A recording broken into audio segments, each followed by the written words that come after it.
سورہ لیل۔ سورہ لیل کا تعارف، مقام نزول۔ سورہ لیل مکہ مکرمہ میں نازل ہوئی ہے۔ آیات، کلمات اور حروف کی تعداد، اس صورت میں ایک رکوع، 21 آیتیں، 71 کلمے اور 310 حروف ہیں۔ لیل نام رکھنے کی وجہ، رات کو عربی میں لیل کہتے ہیں، اور اس سورت کی پہلی آیت میں اللہ تعالیٰ نے رات کی قسم ارشاد فرمائی ہے، اس مناسبت سے اسے سورہ لیل کہتے ہیں۔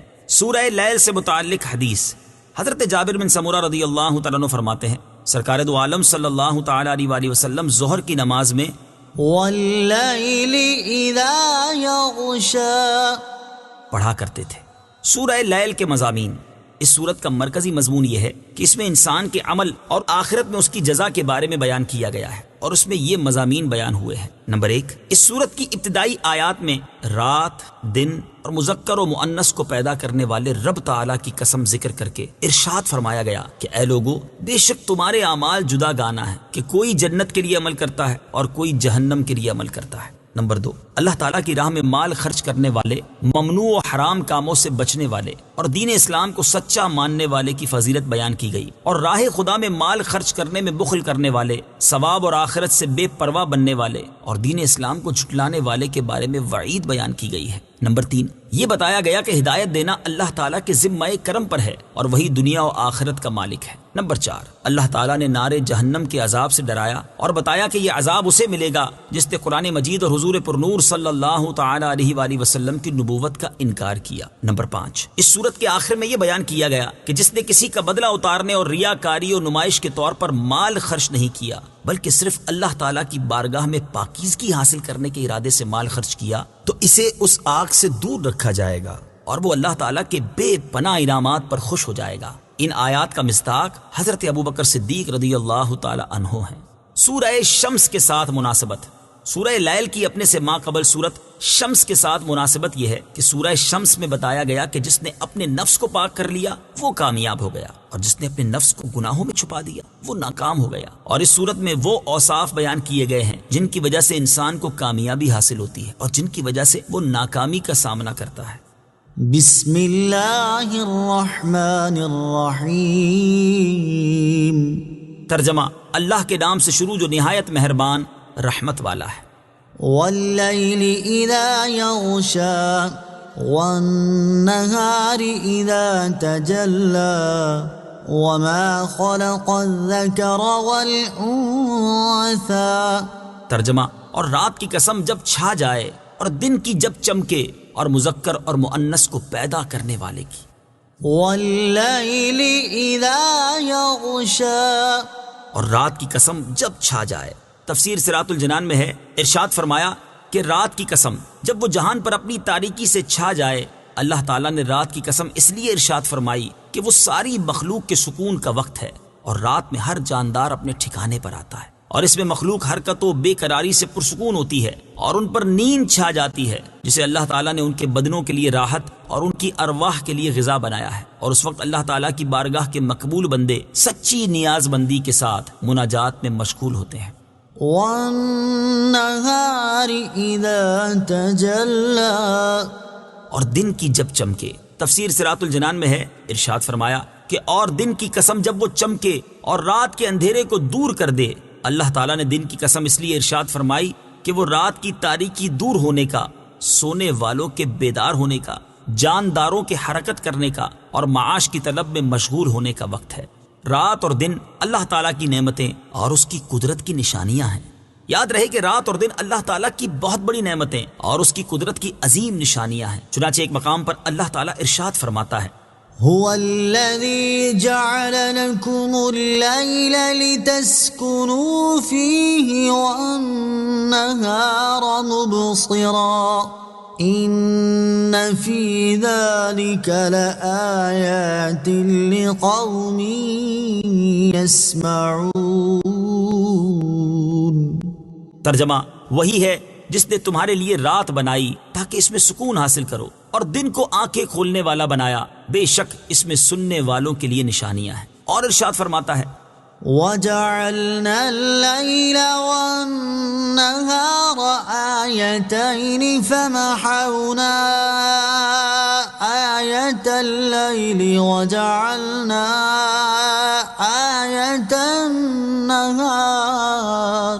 وجعلنا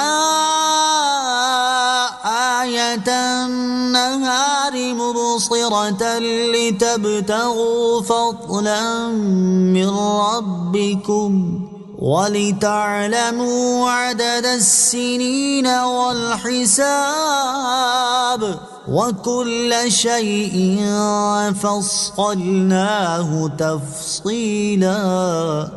ترجمہ: اور ہم نے رات اور دن کو دو نشانیاں بنایا، پھر ہم نے رات کی نشانی کو مٹا ہوا کیا اور دن کی نشانی کو دیکھنے والی بنایا، تاکہ تم اپنے رب کا فضل تلاش کرو اور تاکہ تم سالوں کی گنتی اور حساب جان لو، اور ہم نے ہر چیز کو خوب جدا جدا تفصیل سے بیان کر دیا۔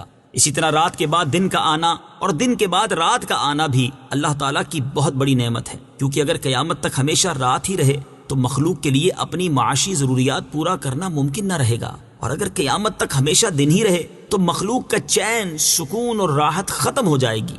عقل مند لوگ اس میں بھی غور کر کے اللہ تعالیٰ کی قدرت اور اس کی وحدانیت کے بارے میں جان سکتے ہیں۔ چنانچہ اللہ تعالیٰ ارشاد فرماتا ہے: يقلب الله الليل والنهار إن في ذلك لعبرة لأولي الأبصار۔ ترجمہ: اللہ رات اور دن کو تبدیل فرماتا ہے، بے شک اس میں آنکھ والوں کے لیے سمجھنے کا مقام ہے۔ اور ارشاد فرماتا ہے: قل أرأيتم إن جعل الله عليكم الليل سرمدا إلى يوم القيامة من إله غير الله يأتيكم بضياء أفلا تسمعون؟ قل أرأيتم إن جعل الله عليكم النهار سرمدا إلى يوم القيامة من إله غير الله يأتيكم بليل تسكنون فيه افلا تبصرون۔ ترجمہ: تم فرماؤ بھلا دیکھو کہ اگر اللہ تم پر قیامت تک ہمیشہ رات ہی بنا دے تو اللہ کے سوا کون دوسرا معبود ہے جو تمہارے پاس روشنی لائے گا؟ تو کیا تم سنتے نہیں؟ تم فرماؤ بھلا دیکھو کہ اگر اللہ قیامت تک ہمیشہ دن ہی بنا دے تو اللہ کے سوا اور کون معبود ہے جو تمہارے پاس رات لے آئے جس میں تم آرام کرو؟ تو کیا تم دیکھتے نہیں؟ وما خلق الذكر والأنثى، اور مذکر اور مؤنث کو پیدا کرنے والے کی تفسیر صراط الجنان میں ہے، یعنی اس عظیم قدرت والے قادر کی قسم جو ایک ہی پانی سے مذکر اور مؤنث پیدا کرنے پر قادر ہے۔ ان سعيكم لشتى فأما من أعطى واتقى وصدق بالحسنى فسنيسره لليسرى وأما من بخل واستغنى وكذب بالحسنى فسنيسره للعسرى۔ ترجمہ: بے شک تمہاری کوشش مختلف قسم کی ہے، تو وہ جس نے دیا اور پرہیزگار بنا اور سب سے اچھی راہ کو سچا مانا تو بہت جلد ہم اسے آسانی مہیا کر دیں گے، اور وہ جس نے بخل کیا اور بے پرواہ بنا اور سب سے اچھی راہ کو جھٹلایا تو بہت جلد ہم اسے دشواری مہیا کر دیں گے۔ ان سعیکم لشتی، بے شک تمہاری کوشش مختلف قسم کی ہے۔ تفسیر صراط الجنان میں ہے۔ شان نزول: امیہ بن خلف حضرت بلال رضی اللہ تعالیٰ عنہ کو، جو کہ اس کی غلامی میں تھے، دین سے منحرف کرنے کے لیے طرح طرح کی تکلیفیں دیتا اور انتہائی ظلم اور سختیاں کرتا تھا۔ ایک دن حضرت ابوبکر صدیق رضی اللہ تعالیٰ عنہ نے دیکھا کہ امیہ نے حضرت بلال کو گرم زمین پر ڈال کر تپتے ہوئے پتھر ان کے سینے پر رکھے ہیں اور اس حال میں بھی ایمان کا کلمہ ان کی زبان پر جاری ہے۔ تو آپ رضی اللہ تعالیٰ عنہ نے امیہ سے فرمایا: اے بدنصیب، تو ایک خدا پرست پر ایسی سختیاں کر رہا ہے؟ اس نے کہا: آپ کو اس کی تکلیف ناگوار ہے تو اسے خرید لیجئے۔ آپ رضی اللہ تعالی عنہ نے مہنگی قیمت پر ان کو خرید کر آزاد کر دیا۔ اس پر یہ صورت نازل ہوئی اور اللہ تعالیٰ نے رات دن اور اپنی ذات کی قسم ذکر فرما کر ارشاد فرمایا کہ تمہاری کوششیں مختلف ہیں، یعنی حضرت ابوبکر صدیق رضی اللہ تعالیٰ عنہ کی کوشش اور امیہ کی کوشش مختلف ہے، اور حضرت ابوبکر صدیق رضی اللہ تعالیٰ عنہ اللہ تعالیٰ کی رضا کے طالب ہیں اور امیہ حق کی دشمنی میں اندھا ہے۔ امام فخر الدین رازی رحمت اللہ تعالی علیہ لکھتے ہیں، امام کفال رحمت اللہ تعالی علیہ فرماتے ہیں کہ یہ صورت اگرچہ حضرت ابوبکر صدیق رضی اللہ تعالیٰ عنہ کے مسلمانوں پر اپنا مال خرچ کرنے اور امیہ بن خلف کے بخل اور اللہ تعالیٰ کے ساتھ کفر کرنے کے بارے میں نازل ہوئی ہے، البتہ اس کے معانی تمام لوگوں کو عام ہیں۔ چنانچہ اس آیت اور اس کے بعد والی 6 آیات کا خلاصہ یہ ہے کہ بے شک تمہارے اعمال جدا گانا ہیں، کہ کوئی اطاعت کر کے جنت کے لیے عمل کرتا ہے اور کوئی نافرمانی کر کے جہنم کے لیے عمل کرتا ہے۔ تو وہ شخص جس نے اپنا مال راہ خدا میں دیا اور اللہ تعالیٰ کے حق کو ادا کیا اور ممنوع و حرام چیزوں سے بچ کر پرہیزگار بنا اور سب سے اچھی اسلام کی راہ کو سچا مانا، تو بہت جلد ہم اسے جنت کے لیے آسانی مہیا کر دیں گے اور اسے ایسی خصلت کی توفیق دیں گے جو اس کے لیے آسانی اور راحت کا سبب ہو، اور وہ ایسے عمل کرے جن سے اس کا رب عز و جل راضی ہو۔ اور وہ شخص جس نے بخل کیا اور اپنا مال نیک کاموں میں خرچ نہ کیا اور اللہ تعالیٰ کے حق ادا نہ کیے اور ثواب اور آخرت کی نعمت سے بے پرواہ بنا اور سب سے اچھی اسلام کی راہ کو جھٹلایا، تو بہت جلد ہم اسے ایسی خصلت مہیا کر دیں گے جو اس کے لیے دشواری اور شدت کا سبب ہو اور اسے جہنم میں پہنچا دے۔ آیت ان سعیکم لشتی سے حاصل ہونے والی معلومات۔ اس آیت سے 2 باتیں معلوم ہوئی۔ نمبر 1، حضرت ابوبکر صدیق رضی اللہ تعالی عنہ برحق مومن، صحابی اور بڑے متقی ہیں کہ انہیں اللہ تعالیٰ نے کفار سے مختلف قرار دیا۔ نمبر 2، تمام انسان یکساں نہیں ہیں، بلکہ مومن اور کافر، متقی اور فاسق، دنیا دار اور دیندار مختلف ہیں، ان کے اعمال اور ان کی کوششیں جدا گانا ہیں۔ اسی چیز کو بیان کرتے ہوئے ایک اور مقام پر اللہ تعالیٰ ارشاد فرماتا ہے، لا يستوي اصحاب النار واصحاب الجنة اصحاب الجنة هم الفائزون۔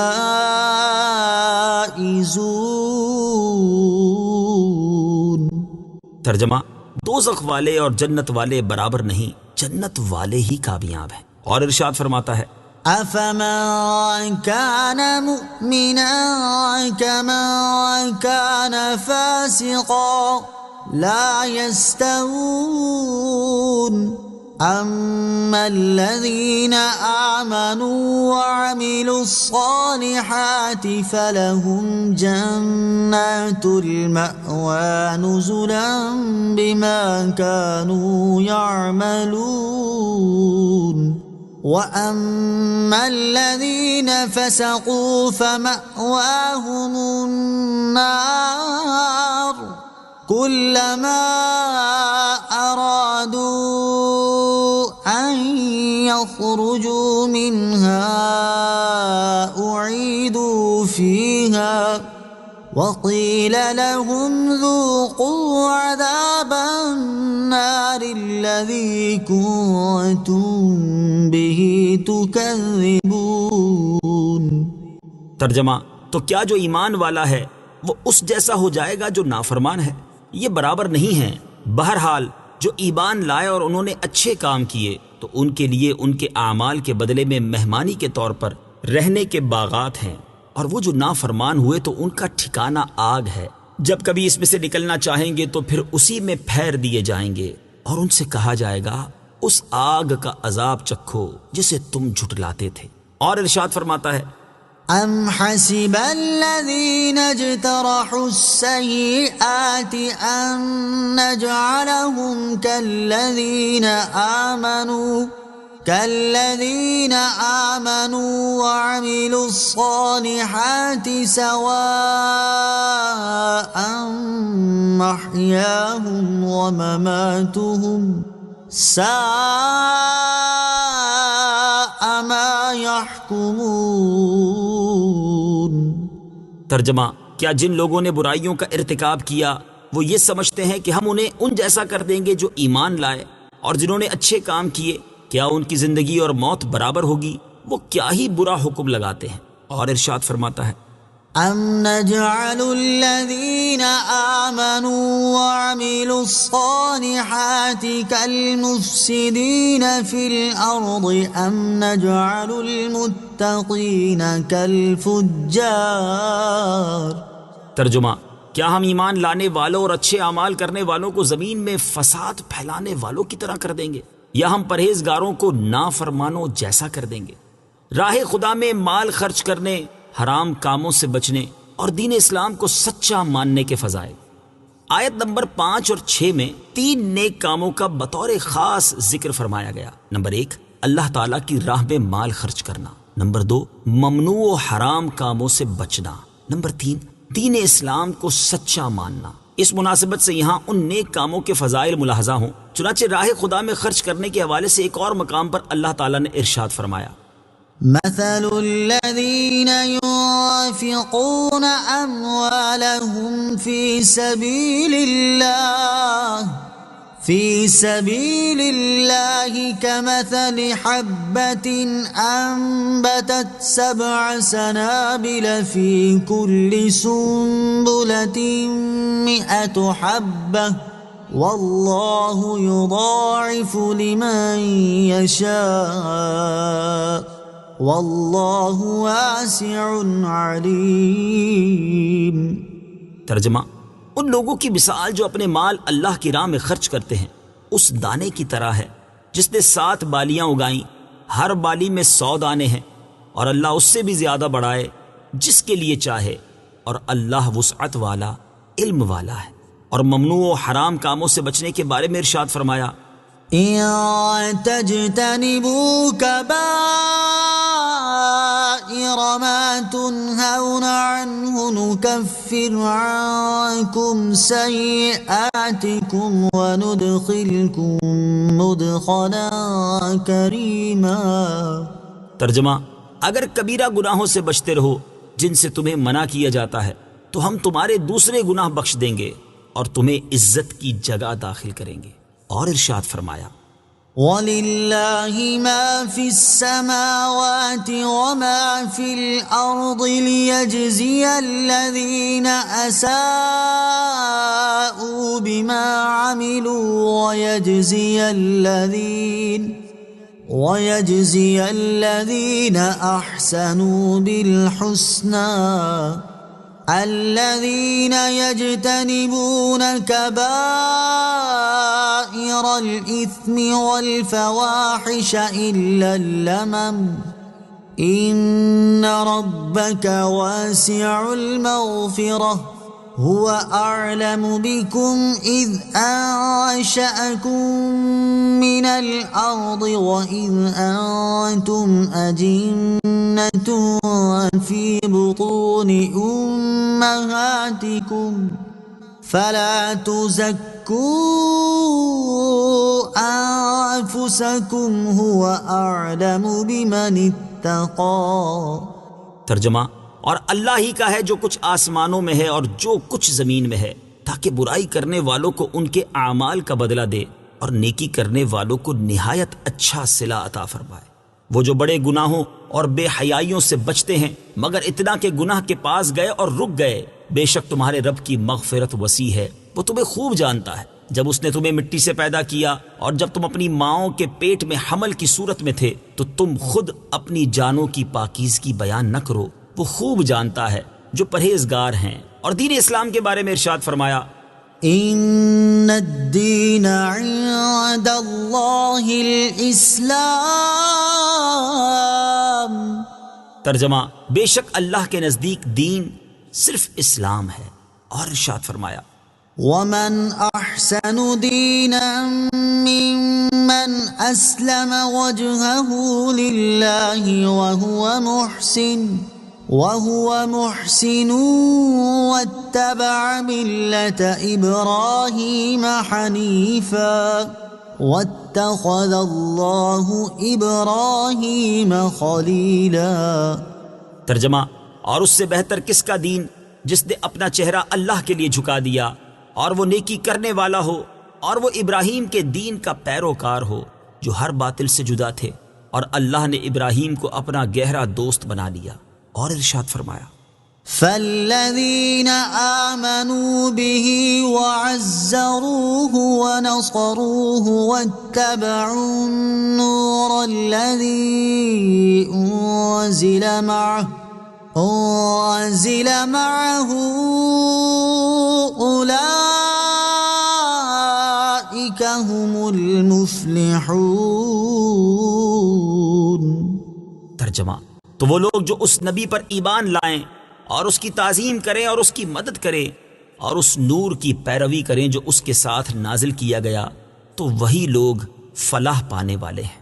اور ارشاد فرمایا: وَأَنِيبُوا إِلَىٰ رَبِّكُمْ وَأَسْلِمُوا لَهُ مِن قَبْلِ أَن يَأْتِيَكُمُ الْعَذَابُ ثُمَّ لَا تُنصَرُونَ. وَاتَّبِعُوا أَحْسَنَ مَا أُنزِلَ إِلَيْكُم مِّن رَّبِّكُم مِّن قَبْلِ أَن يَأْتِيَكُمُ الْعَذَابُ بَغْتَةً وَأَنتُمْ لَا تَشْعُرُونَ. ترجمہ: اور اپنے رب کی طرف رجوع کرو اور اس وقت سے پہلے اس کے حضور گردن رکھو کہ تم پر عذاب آئے پھر تمہاری مدد نہ کی جائے، اور تمہارے رب کی طرف سے جو بہترین چیز تمہاری طرف نازل کی گئی ہے اس کی اس وقت سے پہلے پیروی اختیار کر لو کہ تم پر اچانک عذاب آ جائے اور تمہیں خبر بھی نہ ہو. اللہ تعالی ہمیں اپنی راہ میں مال خرچ کرنے، حرام و ناجائز اور ممنوع کاموں سے بچنے کی اور دین اسلام پر استقامت کی توفیق عطا فرمائے. آمین. بخل کرنے، آخرت سے بے پرواہ بننے اور دین اسلام کو جھٹلانے کی وعیدیں. آیت نمبر 8 اور 9 میں اللہ تعالیٰ کی راہ میں مال خرچ کرنے میں بخل کرنے والے، ثواب اور آخرت سے بے پرواہ بننے والے اور دین اسلام کو جھٹلانے والے کے بارے میں وعید بیان کی گئی ہے. اس مناسبت سے یہاں ان برے کاموں سے متعلق چند وعیدیں ملاحظہ ہوں. چنانچہ اللہ تعالیٰ کی راہ میں مال خرچ کرنے سے بخل کرنے والوں کے بارے میں ایک اور مقام پر اللہ تعالیٰ نے ارشاد فرمایا: ہا انتم هؤلاء تدعون لتنفقوا في سبيل الله فمنكم من يبخل ومن يبخل فإنما يبخل عن نفسه واللہ الغنی وأنتم الفقراء وإن تتولوا يستبدل قوما غيركم ثم لا يكونوا أمثالكم.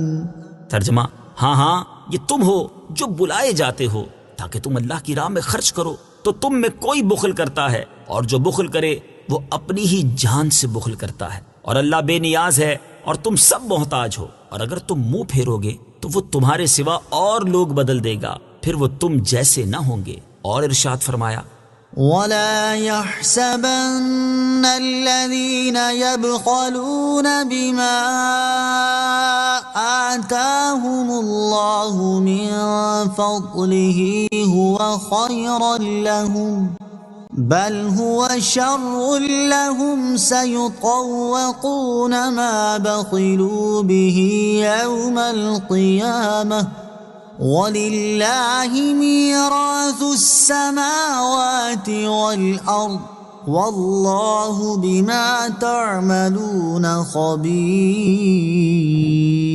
ترجمہ: اور جو لوگ اس چیز میں بخل کرتے ہیں جو اللہ نے انہیں اپنے فضل سے دی ہے، وہ ہرگز اسے اپنے لیے اچھا نہ سمجھیں، بلکہ یہ بخل ان کے لیے برا ہے.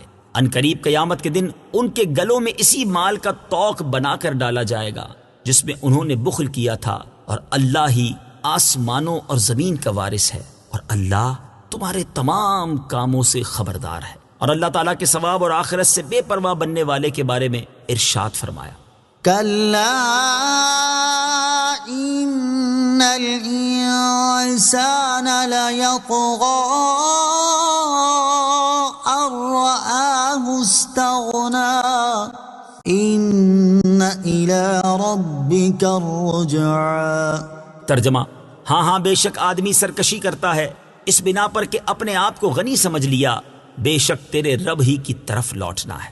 اور ارشاد فرمایا: من كان يريد الحياة الدنيا وزينتها نوف إليهم أعمالهم فيها وهم فيها لا يبخسون.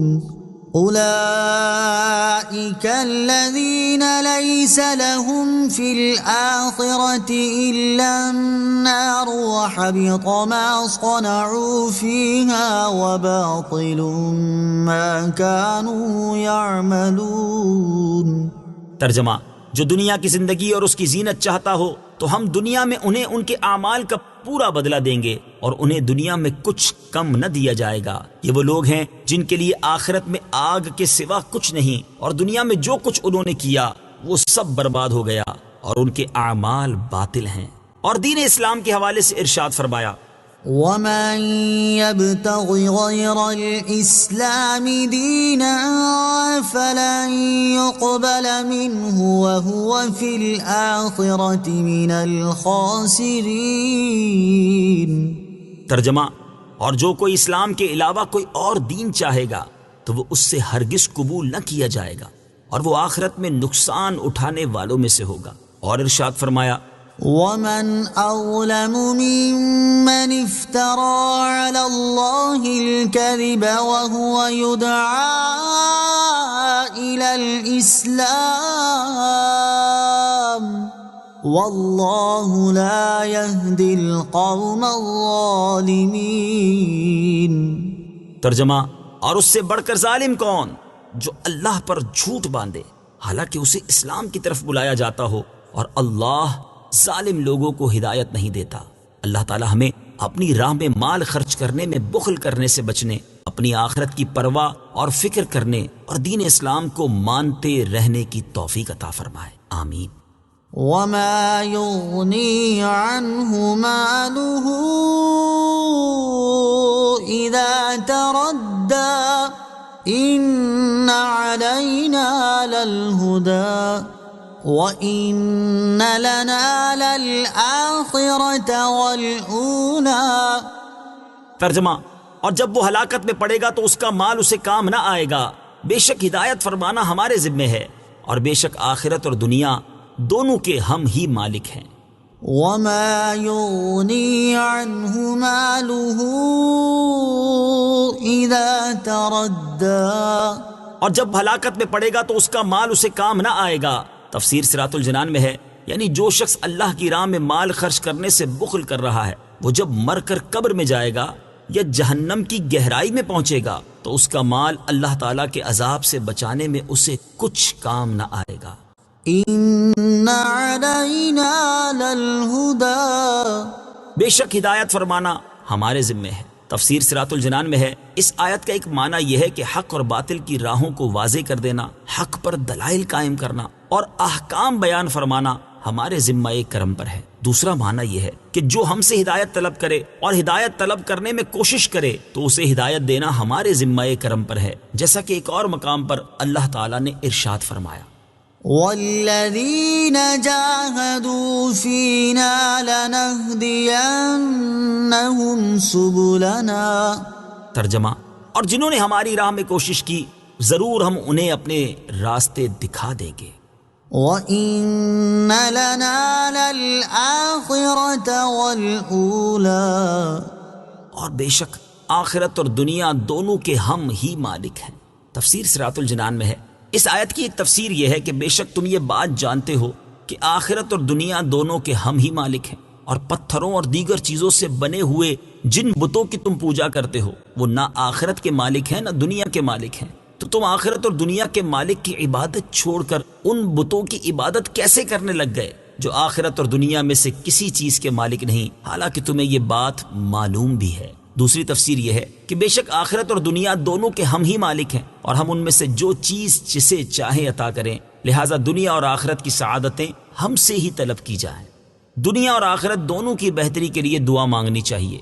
یاد رہے کہ اللہ تعالیٰ سے صرف دنیا کی بہتری کے لیے یا صرف آخرت کی بہتری کے لیے دعا نہیں مانگنی چاہیے، بلکہ دنیا اور آخرت دونوں کی بہتری کے لیے دعا مانگنی چاہیے، جیسا کہ ایک مقام پر اللہ تعالیٰ ارشاد فرماتا ہے فَمِنَ النَّاسِ مَن يَقُولُ رَبَّنَا آتِنَا فِي الدُّنْيَا وَمَا لَهُ فِي الْآخِرَةِ مِنْ خَلَاقٍ وَمِنْهُمْ مَن يَقُولُ رَبَّنَا آتِنَا فِي الدُّنْيَا حَسَنَةً وَفِي الْآخِرَةِ حَسَنَةً وَقِنَا عَذَابَ النَّارِ أُولَئِكَ لَهُمْ نَصِيبٌ مِّمَّا كَسَبُوا وَاللَّهُ سَرِيعُ الْحِسَابِ۔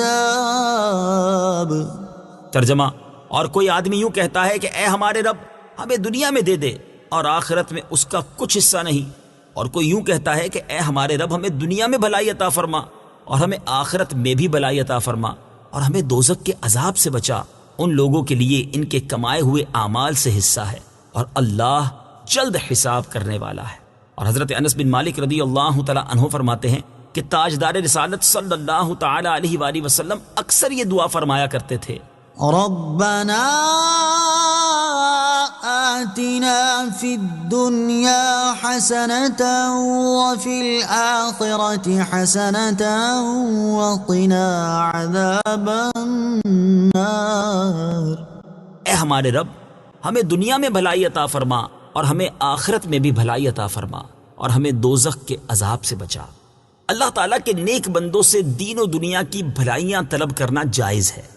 نیز یہ بھی یاد رہے کہ اللہ تعالیٰ کے انبیاء علیہ السلام اور اولیاء رحمت اللہ تعالی علیہم سے دین اور دنیا کی بھلائیاں طلب کرنا بھی جائز ہے، کیونکہ اللہ تعالیٰ کے یہ نیک بندے اللہ تعالیٰ کی عطا سے دین اور دنیا کی بھلائیاں دے سکتے ہیں۔ اور یہاں ہم صرف صحابہ کرام علیہم الرضوان کی سیرت میں موجود اس کی بے شمار مثالوں میں سے چند مثالیں اختصار کے ساتھ ذکر کرتے ہیں، تاکہ یہ بات واضح ہو جائے کہ اللہ تعالیٰ کے علاوہ کسی اور سے دین یا دنیا کی بھلائیاں طلب کرنا شرک ہرگز نہیں، بلکہ یہ صحابہ کرام رضی اللہ تعالی عنہم کا طریقہ رہا ہے۔ چنانچہ مسلم شریف کی حدیث ہے، جب حضرت ربیعہ رضی اللہ تعالی عنہ نے نبی کریم صلی اللہ تعالی علیہ وآلہ وسلم سے جنت میں ان کی رفاقت مانگی تو رسول اللہ صلی اللہ تعالی علیہ وآلہ وسلم نے انہیں جنت میں اپنی رفاقت عطا کر دی۔ مسلم شریف کی حدیث ہے، حضرت عکاشہ رضی اللہ تعالی عنہ نے بارگاہ رسالت میں عرض کی، یا رسول اللہ آپ دعا فرما دیں کہ اللہ تعالی مجھے بے حساب جنت میں جانے والوں میں شامل کر دے۔ تاجدار رسالت صلی اللہ تعالی علیہ وآلہ وسلم نے ارشاد فرما دیا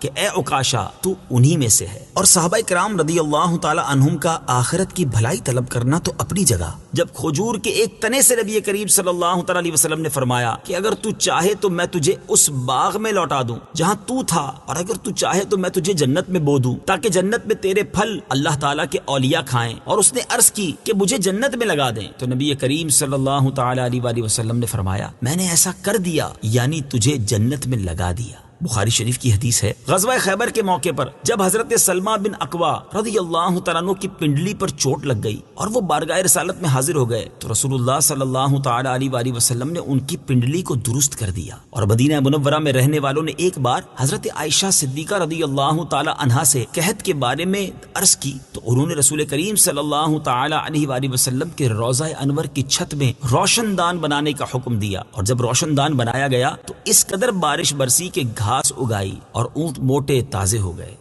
فَأَنذَرْتُكُمْ نَارًا تَلَظَّى لَا يَصْلَاهَا إِلَّا الْأَشْقَى الَّذِي كَذَّبَ وَتَوَلَّى۔ ترجمہ، تو میں تمہیں اس آگ سے ڈراتا ہوں جو بھڑک رہی ہے، اس میں بڑا بدبخت ہی داخل ہوگا جس نے جھٹلایا اور منہ پھیرا۔ فَأَنذَرْتُكُمْ نَارًا تَلَظَّى، تو میں تمہیں اس آگ سے ڈراتا ہوں جو بھڑک رہی ہے۔ تفسیر صراط الجنان میں ہے، اس آیت اور اس کے بعد والی 2 آیات کا خلاصہ یہ ہے کہ اے اہل مکہ، میں تمہیں اس قرآن کے ذریعے اس آگ سے ڈراتا ہوں جو بھڑک رہی ہے، اس میں بڑا بدبخت ہی ہمیشہ کے لیے لازمی طور پر داخل ہوگا، اور بڑا بدبخت وہ ہے جس نے میرے حبیب صلی اللہ تعالی علیہ وسلم کو جھٹلایا اور ان پر ایمان لانے سے اس نے منہ پھیرا۔ وَسَيُجَنَّبُهَا الْأَتْقَى الَّذِي يُؤْتِي مَالَهُ يَتَزَكَّى۔ ترجمہ، اور سب سے بڑے پرہیزگار کو اس آگ سے دور رکھا جائے گا جو اپنا مال دیتا ہے تاکہ اسے پاکیزگی ملے۔ وَسَيُجَنَّبُهَا الْأَتْقَى، اور سب سے بڑے پرہیزگار کو اس آگ سے دور رکھا جائے گا۔ تفسیر صراط الجنان میں ہے اس آیت اور اس کے بعد والی آیت کا خلاصہ یہ ہے کہ اور سب سے بڑے پرہیزگار کو اس بھڑکتی آگ سے دور رکھا جائے گا، اور سب سے بڑا پرہیزگار وہ ہے جو اللہ تعالیٰ کی راہ میں اپنا مال ریاکاری اور نمائش کے طور پر خرچ نہیں کرتا، بلکہ اس لیے خرچ کرتا ہے تاکہ اسے اللہ تعالیٰ کی بارگاہ میں پاکیزگی ملے۔ حضرت ابوبکر صدیق رضی اللہ تعالی عنہ کے فضائل، امام علی بن محمد خازن رحمت اللہ تعالی علیہ فرماتے ہیں، تمام مفسرین کے نزدیک اس آیت میں سب سے بڑے پرہیزگار سے مراد حضرت ابوبکر صدیق رضی اللہ تعالی عنہ ہیں۔ اس سے حضرت ابوبکر صدیق رضی اللہ تعالی عنہ کے 6 فضائل معلوم ہوئے۔ نمبر 1، دنیا میں ان سے کوئی گناہ سرزد نہ ہوگا۔ نمبر 2، انہیں جہنم سے بہت دور رکھا جائے گا۔ نمبر 3، جہنم سے دور رکھے جانے میں ان کے لیے جنتی ہونے کی بشارت ہے۔ نمبر 4، سید المرسلین صلی اللہ تعالی علیہ وسلم کی امت میں سب سے بڑے متقی اور پرہیزگار حضرت ابوبکر صدیق رضی اللہ تعالی عنہ ہیں۔ نمبر 5، حضرت ابوبکر صدیق رضی اللہ تعالی عنہ کے تمام صدقات و خیرات قبول ہیں۔ نمبر 6، حضرت ابوبکر صدیق رضی اللہ تعالیٰ عنہ کے ہر صدقے میں اعلیٰ درجے کا اخلاص ہے، جس کی گواہی رب تعالیٰ دے رہا ہے۔ نوٹ، حضرت ابوبکر صدیق رضی اللہ تعالیٰ عنہ کی افضلیت سے متعلق اہم معلومات حاصل کرنے کے لیے فتاوی رضویہ کی 28ویں جلد میں موجود اعلیٰ حضرت امام احمد رضا خان علیہ الرحمت الرحمان کے رسالے الزلال الانقا من بحر سبقت الاتقا حضرت ابوبکر صدیق رضی اللہ تعالیٰ عنہ کی افضلیت کا بیان کا مطالعہ فرمائیں۔ وَمَا لِأَحَدٍ عِندَهُ مِن نِّعْمَةٍ تُجْزَى إِلَّا ابْتِغَاءَ وَجْهِ رَبِّهِ الْأَعْلَى وَلَسَوْفَ يَرْضَى۔ ترجمہ، اور کسی کا اس پر کچھ احسان نہیں جس کا بدلہ دیا جانا ہو، صرف اپنے سب سے بلند شان والے رب کی رضا تلاش کرنے کے لیے، اور بے شک قریب ہے کہ وہ خوش ہو جائے گا۔ وَمَا لِأَحَدٍ عِندَهُ مِن نِّعْمَةٍ تُجْزَى، اور کسی کا اس پر کچھ احسان نہیں جس کا بدلہ دیا جانا ہو۔ شان نزول، جب حضرت صدیق اکبر رضی اللہ تعالیٰ عنہ نے حضرت بلال رضی اللہ تعالیٰ عنہ کو بہت مہنگی قیمت پر خرید کر آزاد کیا تو کفار کو حیرت ہوئی، اور انہوں نے کہا کہ حضرت صدیق رضی اللہ تعالیٰ عنہ نے ایسا کیوں کیا؟ شاید حضرت بلال کا ان پر کوئی احسان ہوگا جو انہوں نے اتنی مہنگی قیمت دے کر انہیں خریدا اور آزاد کر دیا۔ اس پر یہ آیت نازل ہوئی، اور اس آیت اور اس کے بعد والی آیت میں ظاہر فرما دیا گیا کہ حضرت ابوبکر صدیق رضی اللہ تعالیٰ عنہ کا یہ فعل محض اللہ تعالیٰ کی رضا کے لیے ہے، کسی کے احسان کا بدلہ نہیں، اور نہ ان پر حضرت بلال رضی اللہ تعالیٰ عنہ وغیرہ کا کوئی احسان ہے۔ یاد رہے کہ حضرت صدیق اکبر رضی اللہ تعالیٰ عنہ نے حضرت بلال رضی اللہ تعالیٰ عنہ کے علاوہ بھی بہت سے لوگوں کو ان کے اسلام کی وجہ سے خرید کر آزاد کیا، جیسے حضرت عامر بن فہیرہ، حضرت ام عمیس اور حضرت زہرا رضی اللہ تعالیٰ عنہم۔ وَلَسَوْفَ يَرْضَى، اور بے شک قریب ہے کہ وہ خوش ہو جائے گا۔ تفسیر صراط الجنان میں ہے، یعنی بے شک قریب ہے کہ وہ اس نعمت و کرم سے خوش ہو جائے گا جو اللہ تعالیٰ ان کو جنت میں عطا فرمائے گا۔ اللہ تعالیٰ کی بارگاہ میں حضرت ابوبکر صدیق رضی اللہ تعالیٰ عنہ کا مقام، اس سے بھی حضرت ابوبکر صدیق رضی اللہ تعالیٰ عنہ کی شان اور اللہ تعالیٰ کی بارگاہ میں ان کا مقام معلوم ہوا کہ اللہ تعالیٰ نے اپنے حبیب صلی اللہ تعالیٰ علیہ وسلم سے ارشاد فرمایا، وَلَسَوْفَ يُعْطِيكَ رَبُّكَ فَتَرْضَى۔ ترجمہ، اور بے شک قریب ہے کہ تمہارا رب تمہیں اتنا دے گا کہ تم راضی ہو جاؤ گے۔ اور حضرت ابوبکر صدیق رضی اللہ تعالیٰ عنہ کے لیے فرمایا، وَلَسَوْفَ يَرْضَى۔ ترجمہ، اور بے شک قریب ہے کہ وہ خوش ہو جائے گا۔ طرز کلام دونوں مقبولوں سے یکساں ہے، سبحان اللہ۔ حضرت ابوبکر صدیق رضی اللہ تعالیٰ عنہ کی مبارک سیرت کے بارے میں جاننے کے لیے امیر اہل سنت دامت برکاتہم العالیہ کی کتاب عاشق اکبر اور المدینۃ العلمیہ کی کتاب فیضان صدیق اکبر کا مطالعہ فرمائیں۔ صدق اللہ العظیم.